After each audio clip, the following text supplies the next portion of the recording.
What are the pros and cons of the home services space as opposed to, everyone and their mom comes and says, hey, I want to own a Chick-fil-A. You're like, well, you don't actually own anything, but okay.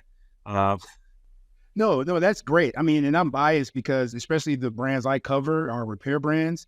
One of the biggest pros I feel is that this is one of the most recession resistant industries you have, right?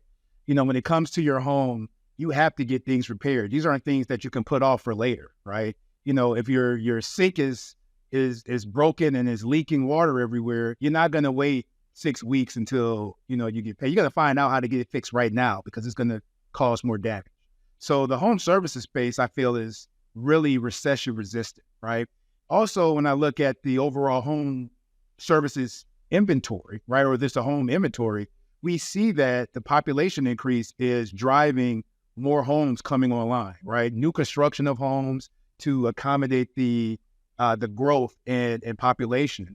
And then also I look at the transition from what I call it do it yourself to do it for me, right? There was a phase in one time where, maybe you and I would just take a Saturday afternoon or Saturday morning, pull up YouTube, go online and try to figure out how to fix something in our home. But now we value our time, right? You have children. I have children now. I have a basketball game to go to at 11. I don't have 2 or 3 hours to spend trying to figure out how to fix my sink, right? So the fact that more and more people are electing to use that time wisely, they're going to be outsourcing a lot of those services, right? And then the fact that home ownership rates continue to rise as well. More people are owning homes. So the fact that more people are owning homes, is going to be more need for home services. And one of the biggest things that's driving that increase in home ownership are millennials, right? Millennials are really driving home ownership. And it's funny, there is a study showing that only 1 in 4 millennials knows the difference between a flathead and a Phillips screwdriver. So if you don't have the skills, you have to call someone, right? So these are just a lot of reasons why I feel like the home services space is so attractive, because we're going to be needed, and we're going to be needed whether the economy is booming or we're in a recession.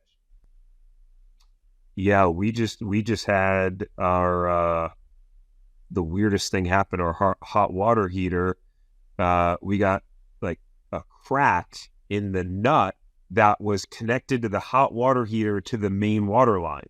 Wow. And yeah, so it started, it was there, I guess, for about maybe 4 or 5 days before I realized it. I was like, wow. Water at the front of the garage door, and then figured it out. And it was this whole thing. And exactly to your point, I didn't really feel like spending $2,000 on a new hot water heater, but we did.